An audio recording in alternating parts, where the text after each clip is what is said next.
देख रहे हैं इतनी सी बात पर जहन्नम में जा रहा, जबकि उससे बड़ी कुर्बानी कोई थी।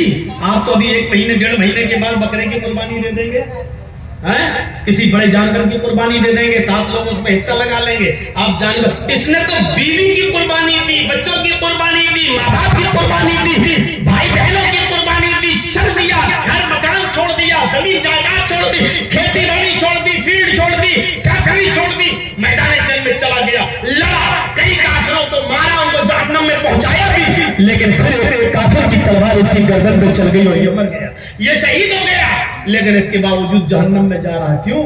सिर्फ इतनी सी बात पर कि इसने ये नहीं सोचा था कि इस पर सवाब मिले, बल्कि ये कहा था काश लोग मुझे बहुत बड़ा बहादुर कहें, देखो लोग मुझे कितना बड़ा लड़ने वाला कहें। इतनी सी बात पर जहन्नम में चला गया। यानी पूरा जिहाद बेकार, पूरा जिहाद बेकार। कोशिश करिए आप कोई भी इबादत करें, अगर वो इज्तिमाई नहीं है तो अकेले में करें, ज्यादा बेहतर है। मसलन दुआ, बेहतर है कि रात के अंदर तारीकी में रात के उठिए और वजू बनाइए और रात के तकरीबन 2 बजे के बाद 3 बजे के बाद उठिए तो और अच्छा। वजू बनाइए, 2 रकात नमाज नफिल पढ़िए, 4 पढ़िए, 6 पढ़िए, जितनी इस्तिताअत हो उतनी पढ़िए, और उसके बाद में सजदे में हो तो सजदे में या वैसे हाथ उठाकर या हाथ छोड़कर जैसे चाहे आप दुआ मांगिए, अल्लाह रब्बुल आलमीन के सामने गिड़गिड़ाइए, वो दुआ आपकी जो कबूल होगी मेरे भाइयों, वो मौलवी जर्जीस के हाथ उठाकर दुआ मांगने से और आपके आमीन आमीन कह देने से मसला हल नहीं हो जाएगा। उस दुआ में जो बरकत होगी वो इसमें नहीं, उस दुआ के अंदर जो तासीर होगी वो इस दुआ में नहीं। उस दुआ को कबूल करने के लिए अल्लाह 7वें आसमान से पहले आसमान पे आ जाता है, अर्श से उतरकर वो पहले आसमान पर आ जाता है और कहता है मेरा कोई बंदा जो मुझे पुकारे मैं उसकी पुकार को सुनूं, है मेरा कोई बंदा जो मुझे पुकारे मेरे सामने गिड़गिड़ाए मैं उसके रोने को सुनूं, मैं उसकी फरियाद सुनूं, मैं उसका दामन भरूं। मेरे भाइयों, ये दुआ होनी चाहिए। इखलास इसी का नाम है कि किसी को पता न चले और आप मांगिए अल्लाह से, गिड़गिड़ाइए अल्लाह से। मैं दिल्ली के उस मदरसे को आज भी जानता हूं और जब मैं दिल्ली जाता हूं तो उस मदरसे का एक चक्कर जरूर लगाता हूं, जिस मदरसे की बुनियाद एक बहुत बड़े आलिम दीन ने रखी थी, जिस मदरसे की बुनियाद एक बहुत बड़े आलिम दीन ने रखी थी, लेकिन उनका अमल आपको नहीं मालूम। उनका अमल क्या था? नौजवानों सुनो और रश करोगे आप, सुनो। आए अपने मोबाइल में मौलाना जर्जीस की सेल्फियां लेने वालों, अपने घर पर आकर मौलाना की सेल्फियां लेकर अपने यार दोस्तों में शेयर करने वालों और ये जताने वालों कि देखो मैं मौलाना से मिल के आया हूं, देखो मौलाना साहब मेरी दुकान पे आए थे, देखो मौलाना साहब मेरे घर में आए थे। आप अपनी तकब्बुर और अपना घमंड जताने वालों, अपने मोबाइलों में सेल्फियां करने वालों, फोटो को लेने वालों, सुनो अल्लाह के नेक बंदे किस तरीके से बचा करते थे कि लोगों के सामने मेरा चेहरा ना आए। मैं उनके बुजुर्ग बेचारे मदरसा चला रहे हैं, बुनियाद रखे हैं, और हाल उनका यह था कि जब रात होती थी ईशा की नमाज पढ़ने के बाद वो चुपके से अपने घर से निकलते थे। मेरे मदरसे में 50 बच्चे पढ़ते हैं, 60 बच्चे पढ़ते हैं, इन बच्चों का गुजर बसर कैसे होगा? किसी के सामने हाथ फैलाने में, ज़कात लेने में शर्म आती थी कि लोग ये न कहें कि देखो 100 रुपया चंदा मिलता, 50 खा लेता होगा, 50 बच्चों पे खर्च करता है। इस तंग से बचने के लिए वो ज़कात वसूल नहीं करते थे, चंदा नहीं करते थे, लेकिन इस मदरसे के बच्चों को कैसे पाला जाए, उनके खाने पीने का इंतजाम कैसे हो, इसके लिए वो रात की तारीकी में ईशा की नमाज के बाद वो घर से निकलते थे और स्टेशन पे चले जाया करते थे, प्लेटफॉर्म पे चले जाया करते थे। उस वक्त ट्रेनें कोयले के इंजन से चला करती थी, बिजली के तार से नहीं, इलेक्ट्रिक इंजन नहीं थे, कोयले वाले इंजन हुआ करते थे। मेरे भाइयों, उस वक्त वो स्टेशन पे जाया करते थे और कुलीगिरी का काम किया करते थे, लोगों का सामान उठाकर अपने सर पर लादते थे और उनको बाहर तक छोड़ने जाते थे। पूरी रात वो जो कमाते थे, सुबह होकर वो अपने मदरसे के बच्चों पर वो कमाई खर्च करते थे। एक दिन आपके इसी बिहार से कुछ बच्चे पढ़ने के लिए गए, स्टेशन पर उतरते हैं दिल्ली के, रात के 10 बजे उनकी ट्रेन दिल्ली प्लेटफॉर्म पे पहुंचती है। इन बच्चों की नजर एक लंबी दाढ़ी वाले बुजुर्ग के चेहरे पर पड़ती है जो पुलिस के ड्रेस में है। इन बच्चों ने उसको बूढ़ा समझकर और पुलिस समझकर आवाज दी और अपना आप नहीं अपना भाई समझकर आवाज दी, ए बाबा इधर आओ, पुलियो सामान उठाओगे? हाँ। लेके चलोगे? हाँ। क्या पैसे लोगे? बेटा कहाँ आए हो? अरे वो ये मदरसा है ना फला जगह, वहां हम पढ़ने के लिए जा रहे हैं, वहां में दाखिला लेना है। बेटा जो मर्जी हो दे देना। नहीं बाबा पैसे बताओ कितने लोगे? बच्चों तुम पढ़ने आए हो, कुरान पढ़ने आए हो, हदीस पढ़ने आए हो, जो मन में आए दे देना, ना हो कोई बात नहीं, लाओ बच्चों सामान। वो लड़के कहते नहीं पहले पैसे बताओ। उन्होंने कहा मैंने बेटा कह तो दिया, जो तुम्हारी मर्जी होगी दे देना, रख लेंगे।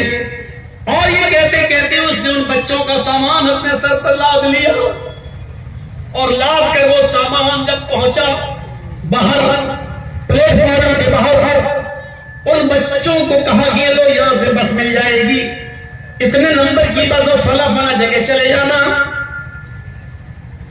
उन बच्चों ने पैसे निकाल कर उस बुजुर्ग की जेब में डालना चाहा। उस बुजुर्ग ने वो पैसा उन बच्चों के हाथ में थमाते हुए कहा बेटा तुम लोग अल्लाह के नबी के मेहमान हो, कुरान सीखने आए हो, हदीस पढ़ने आए हो, क्या मुझे अल्लाह के रसूल के मेहमानों की इतनी भी खिदमत करने की तौफीक नहीं मिलनी चाहिए? मुझसे मुझे पैसा दोगे? क्या मुझे इतना भी सवाब लेने का हक नहीं है कि मैं फ्री में तुम्हारा सामान उठा दूं? तुम रसूलुल्लाह के मेहमान हो।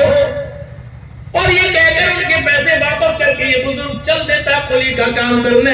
ये बिहार से जाने वाले बच्चे उस बुजुर्ग को देखते रहते हैं और उस वक्त तक अपना सामान नहीं उठाते हैं जब तक कि वो बुजुर्ग उनकी आंखों के सामने प्लेटफॉर्म से दूर नहीं हो जाता है, चला नहीं जाता है। मुझे मालूम है कि इस तकरीर के बाद भी सेल्फियां ली जाएंगी।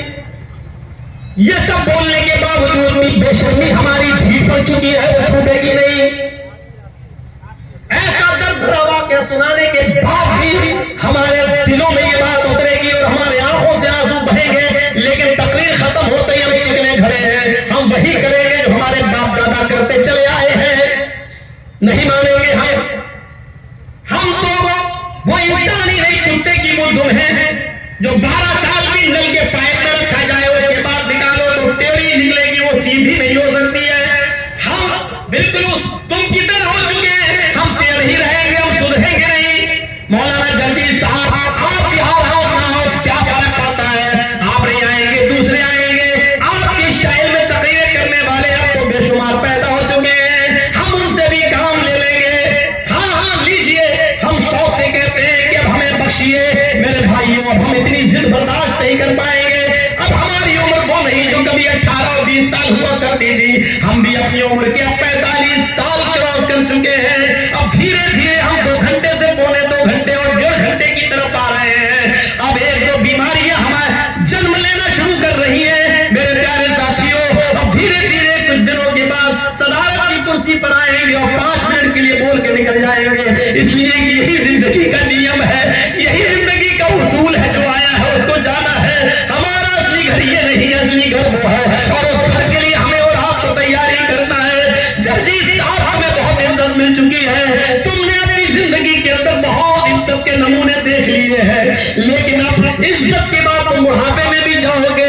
अब दूसरी कौम आएगी और दूसरी नस्लें आएंगी और दूसरे लोग इसको अब इस मसलक को जिंदा रखेंगे। ये दुनिया का उसूल है, ये दुनिया का ज़ाब्ता है। हम आए हैं दुनिया से जाना भी है। कुल्लु नफ्सिन ज़ाइक़तुल मौत, हर नफ्स को मौत का मजा चखना है।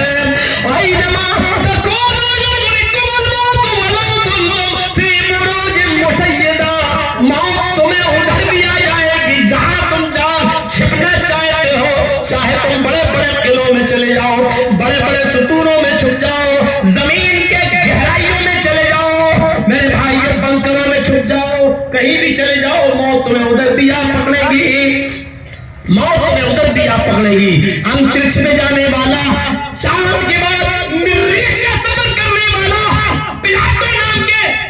प्लाटो नाम का सैयारे पर सफर करने वाले का कनेक्शन जब दुनिया से टूट जाता हो और जब वो आसमान से गिरता तो पूरी दुनिया में उसके लिए दुआएं हो रही है मेरे भाइयों। आखिरकार वो फिजाओं में जाता है और गायब हो गया है, आज तक पता नहीं चला कि वो कहाँ है। तुम आसमान की बुलंदियों में चले जाओ, मौत तुम्हें उधर भी आ पकड़ेगी, तुम बंकरों में छिप जाओ, पूरे 10 साल तक छिपा रहा, अपने आप को बंकरों में छिप कर बचाया रहो, लेकिन देख लो एक दिन सद्दाम हुसैन भी किसी बंकर में पकड़ा ही जाता है और आखिरकार पकड़ा गया और फिर मुकदमा चला और तख्तेदार पे लटका दिया गया।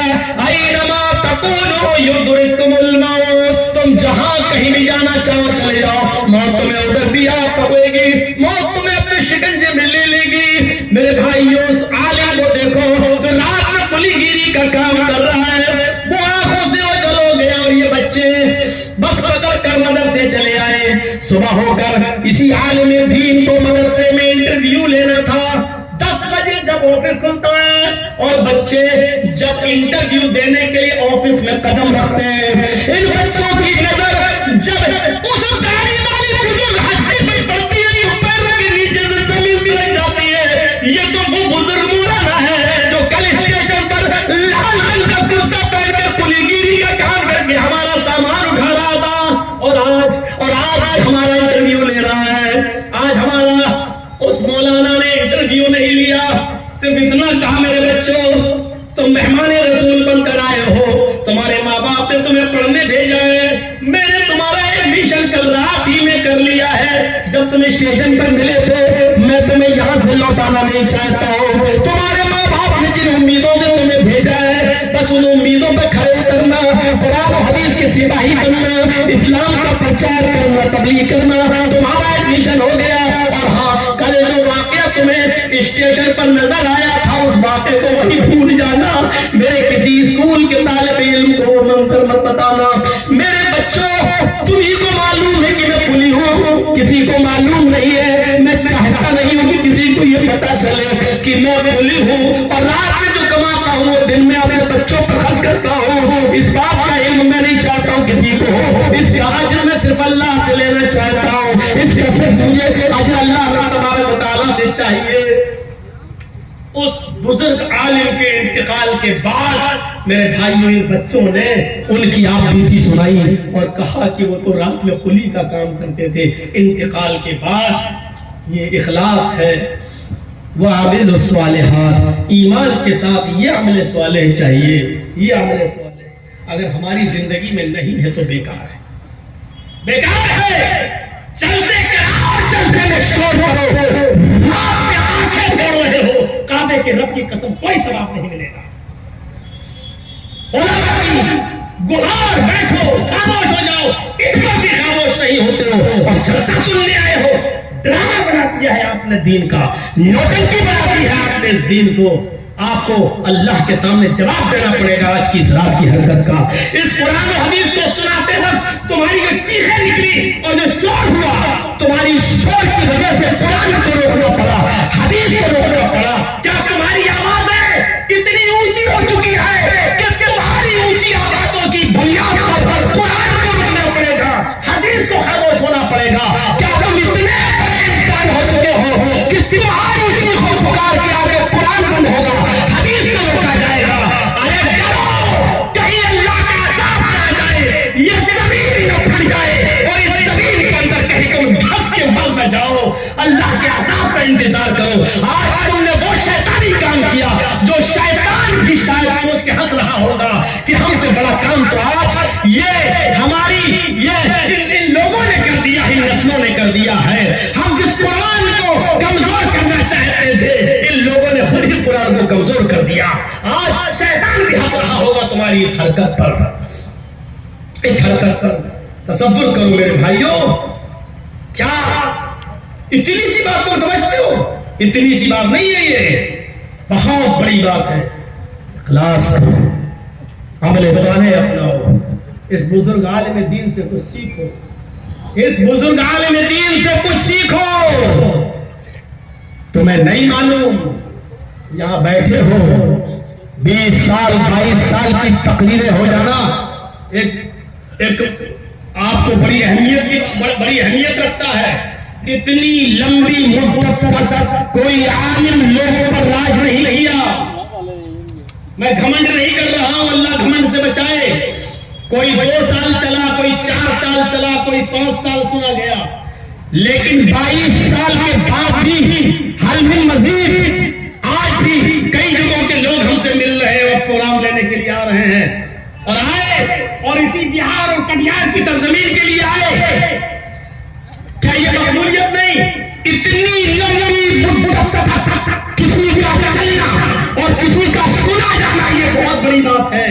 लेकिन मैं आपसे ये सवाल करना चाहता हूं कि इतनी लंबी मुद्दत तक आपने मौलवी जर्जीस को सुना, 22 साल सुना, 24 साल सुना। मुझे ये बता दो कि 24 साल की लंबी जिंदगी में आपके अंदर तहज्जुद क्या आया, आपके अंदर तब्दीली क्या आई, आपके अंदर चेंजिंग क्या आई, आपके अंदर इस्लाह कितनी हुई, आपने कितने परसेंट आपकी जिंदगी में इस्लाम आया।